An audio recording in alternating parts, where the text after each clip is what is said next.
ETF index mutual funds నేర్చుకుని stock మార్కెట్లో రాణించాలనుకుంటున్నారా? వెంటనే ఈ నెంబర్కి కాల్ చేయండి. నమస్కారం అమ్మా. నమస్తే తల్లి. అమ్మ, ఇంట్లో వంటగదిలో ఆడవారు చేసే కొన్ని తప్పుల వల్లనే దరిద్రం వస్తుంది అని అంటుంటారమ్మా. అది నిజమేనా అమ్మా? అసలు ఎటువంటి తప్పులు చేస్తే దరిద్రం అనేది వస్తుందమ్మా? ఎవరు తప్పులు చేసినా దరిద్రం వస్తుందమ్మా. అందులో ఇప్పుడు మీరు వంటగదిలో చేసే వరకు పరిమితం పెట్టి దానివల్ల మాత్రమే వస్తుందని కాదు, అది కూడా కారణం. చాలా తప్పులకి మనకి దరిద్రం వెంట వస్తుంది. అది ఆడవాళ్లే కదా, మగవాళ్ళు చేసినా, పిల్లలు చేసినా, పెద్దలు చేసినా, ఎవరు చేసినా కొన్ని పనులకి దరిద్రమే వస్తుంది. అంటే మీరు అందులో ఇంతమంది ఇన్ని చేసే దాంట్లో వంటింట్లో ఆడవాళ్ళు చేసేదని వంటింట్లో మగవాళ్ళు కూడా చేయొచ్చుగా. చేస్తూనే ఉంటారుగా ఈ రోజుల్లో, చెయ్యాలి కూడా. ఎందుకు అంటే వాళ్ళ పని అయినటువంటి సంపాదన ఆడవాళ్ళు చేస్తూ ఉన్నప్పుడు ఆడవాళ్ల పని అయినటువంటి వంట పనులు వీళ్ళు సాయం చేయద్దా? చేయాలమ్మా. వాళ్ళ పని అయిన పూజ కూడా ఆడవాళ్లే చేస్తున్నప్పుడు పూజలోనో వంటలోనో మగవాళ్ళు సాయం చేయొద్దా? చెయ్యాలి కదా. అలా చేసేటప్పుడు ఎవరు చేసినా కొన్ని పనులు సరిగ్గా చేయకపోతే దరిద్రం అంటారు. దరిద్రం అనేటటువంటి పదానికి డబ్బు లేకపోవడం అన్నది మాత్రమే మనం అర్థం చెప్పుకుంటున్నాం. కాదమ్మా, ఏది లేకపోయినా దరిద్రమే. ఆరోగ్యం లేకపోవడం దరిద్రం, చదువు లేకపోవడం దరిద్రం, బుద్ధి లేకపోవడం దరిద్రం, తర్వాత సమయానికి వస్తువు అందుబాటులో లేకపోవడం దరిద్రం. బ్యాంకులో డబ్బు ఉంది కానీ మంచినీళ్ళు లేవు. ఎలాగా? బ్యాంకులో బోలెడు డబ్బు ఉంది, ట్యాప్ రాలేదు, కరెంట్ లేదు, వాన, బయటికి వెళ్ళే పరిస్థితి లేదు. దరిద్రం కదా. అవునమ్మా. ఇలాంటి రకరకాల దరిద్రాలన్నీ కూడా అనేక కారణాలుగా మనకు వస్తూ ఉంటాయి. అట్లాంటి వాటిల్లో వంటింట్లోంచి అన్ని వైపులకి వెళ్ళేవి ఏమిటి అంటే శారీరక మానసిక ఆరోగ్యాలు. మనం తినే ఆహారం ద్వారా శరీరానికి ఆరోగ్యం వస్తుంది. ఆహారం వండి వడ్డించి తినే పద్ధతి ద్వారా మానసిక ఆరోగ్యం వస్తుంది. వండేవాళ్ళు ఎందుకు వండాల్సి వచ్చింది, నా కర్మకాలి వండుతున్నాను, నన్ను వంట మనిషిలా చూస్తున్నారు అనుకుని ఇంట్లో వాళ్ళ మీద కోపంతో తిట్టుకుంటూ వంట చేసినట్టయితే మానసిక ఆరోగ్యం బాగుండదు తిన్నవాళ్ళది. వాళ్ళు బాగుండాలి, తిన్న వాళ్ళందరూ బాగుండాలంటే వాళ్ళు ఇష్టంగా తినాలనుకుంటూ మంచి భావనలతో చెయ్యండి. మంచి భావనలు కుదురుగా ఎక్కడుంటాయండి మనకి? అందుకని ఏదో దేవతా స్తుతులు చేసుకుంటూ వంట చేయమని చెప్పారు. కనుక వంటింట్లో మొట్టమొదట భావనలు బాగుండాలి, వాతావరణం బాగుండాలి. అంటే వంట చేసేటప్పుడు, పెట్టేటప్పుడు, తినేటప్పుడు కూడా మనసు చక్కగా కనుక్కున్నట్టయితే మనసుకు ఆరోగ్యం వస్తుంది. ఇక శరీరానికి సంబంధించి అయితే వంటలు శుచిగా లేకపోతే అనారోగ్యం రాదా? వస్తుందమ్మా. సరిగ్గా మూతలు పెట్టలేదు, బొద్దింకలో, ఎలుకలో, బల్లులో మూత దాని మీద వెళ్ళుంటాయి, అనారోగ్యం రాదా? వస్తుంది. తర్వాత ఉప్పు మీద మూత పెట్టలేదు, అంత నెగిటివ్ ఎనర్జీని అది ఉప్పు అట్రాక్ట్ చేస్తుంది కదా. ఉప్పుకున్న లక్షణం ఏమిటంటే నెగిటివ్ ఎనర్జీని అట్రాక్ట్ చేయడం. అందువల్లే ఈ చైనా సంప్రదాయం వాళ్ళు, చైనా కాదు జపాన్, చైనా కూడాను, వాళ్ళు చేసే పని ఏమిటంటే రాళ్ల ఉప్పు అక్కడక్కడ పెడతారు ఇంటికి నలుగురు వచ్చేటప్పుడు. ఆ వచ్చేవాళ్ళు ఎవరైనా నెగిటివ్ ఫీలింగ్స్తో కనుక వచ్చినట్టయితే ఆ ఉప్పు దాన్ని గ్రహించేస్తుంది. అందరూ వచ్చి వెళ్ళిన తర్వాత ఆ ఉప్పు తీసుకెళ్ళి ఫ్లష్ చేస్తారు. ఎక్కడ మీరు మొక్కల్లో వేస్తే మొక్కలు చచ్చూరుకుంటాయి ఆ నెగిటివ్ ఎనర్జీకి. అందువల్ల ఫ్లష్ చేసేస్తారు మళ్ళీ బయటికి రాకుండా. మరి అందుకని ఉప్పు మీద మూత సరిగ్గా లేదనుకోండి, నెగిటివ్ ఎనర్జీ ఇచ్చేస్తుంది. అలాగే ఉల్లిపాయ కట్ చేసి అక్కడ పెడతారు.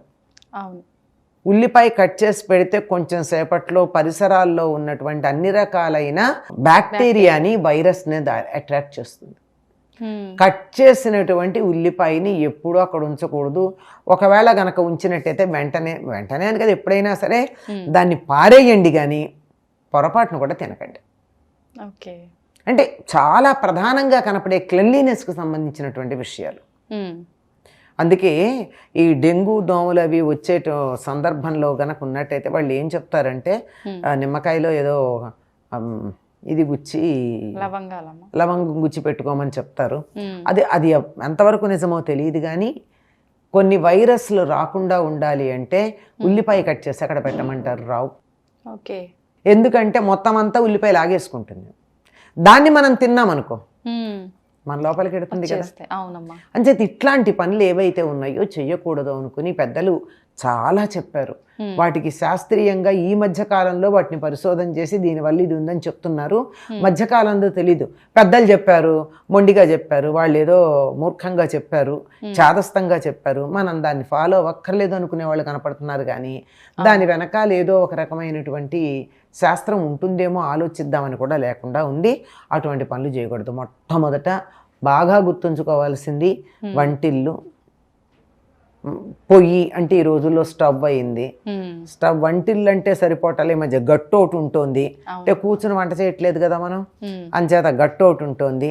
ఇవన్నీ శుచిగా కనుక పెట్టుకున్నట్టయితే అనేక రకాలైనటువంటి అనారోగ్యాల నుంచి దూరంగా ఉండొచ్చు. చాలా అనారోగ్యాలన్నీ మనకు వంటింటోంచే బయలుదేరి వస్తాయి. చేతులు సరిగ్గా కడుక్కోక, కూరగాయలు సరిగ్గా కడగక, వండేటప్పుడు శ్రద్ధ లేకుండా, పురుగులు ఈగలు వాలినటువంటి వాటిని వండుకుంటూ, చెప్పాను కదా ఉల్లిపాయలు లాంటివి కట్ చేసి ఉంచి వాటిని మళ్ళీ వాడుతూ, ఇలాంటివన్నీ చేయడం వల్ల అనేక రకాలైనటువంటి సమస్యలు వస్తాయి. ఇవన్నీ కూడా దరిద్రం అంటే ఇంకేంటమ్మా, అందరూ రోగంతో పడుంటే దరిద్రం కదా. అవునమ్మా. అందరూ తిట్టుకుంటూ కొట్టుకుంటూ ఉంటే దరిద్రం కదా.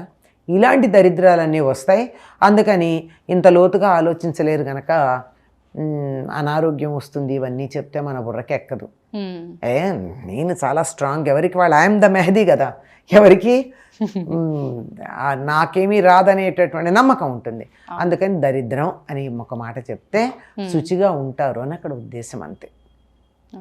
నీట్గా ఉండాలమ్మా వంటింట్లో. బల్లులు, పురుగులు, బొద్దింకలు, ఎలుకలు తిరగకుండా ఉండేట్టు చూసుకోవాలి. దానికి సంబంధించిన ఏర్పాట్లు అందరికీ తెలుసు. అవునమ్మా. పప్పుల డబ్బాల మీద మూతలు గట్టిగా పెట్టుకోవాలి, అంతే కదా. అవునమ్మా. దేని మీద పెట్టకూడదు. చెత్త చేరినట్టయితే ఆహా మమ్మల్ని పిలిచారు, మాకు శుభలేఖ ఇచ్చారు అని చెప్పి వచ్చేసి కూర్చుంటాయి. చీకటిగా ఉంటే బొద్దింకలు. అందువల్ల దాని నుంచి దూరంగా ఉండడమే మంచిది. కనుక సగం దరిద్రాలు అక్కడే బయలుదేరుతున్నాయి. అందువల్ల వాటిని నీట్గా ఉంచుకోండి. చాలా డ్రాయింగ్ రూమ్ చాలా బాగా పెట్టుకుంటారు. అవును. బెడ్రూమ్స్ కూడా చాలా బాగా పెట్టుకుంటారు.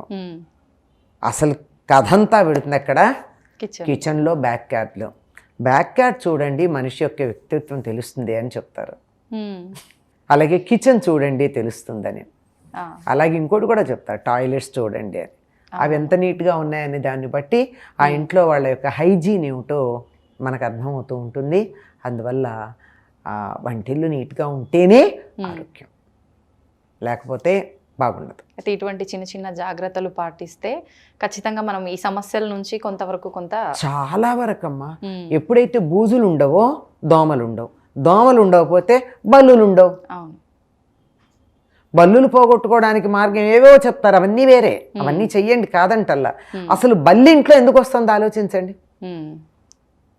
దానికి ఆహారం ఉంటే వస్తుంది, ఆహారం లేకుండా చేయండి. దాన్ని చంపద్దు, దానికి ఆహారం లేకుండా చేయండి. ఓకే. అంటే బూజులు లేకుండా చూడండి. ఈగలు, దోమలు, నుసుమలు ఇలాంటివి చాలా కష్టపడుతుంది. అది బలంగా ఉండదు, ఆహారం దొరికే చోటుకు పరిగెడుతుంది. ఇవన్నీ దరిద్రం అని ఒక పదాన్న దాని వెనకాల చాలా విశేషాలు ఉన్నాయి. అవునమ్మా. ఇప్పటికే 1-2 స్థాళీపులాక న్యాయం అంటామే, అట్లా 1-2 అలా చూపించాం. కానీ కొన్ని వందలు ఉన్నాయి. వంటింట్లో ఎలా ఉంటే మనం అంతా బాగుంటాము అన్నది చెప్పాలంటే. చాలా బాగా చెప్పారమ్మా. ధన్యవాదాలు. నమస్తే అమ్మా.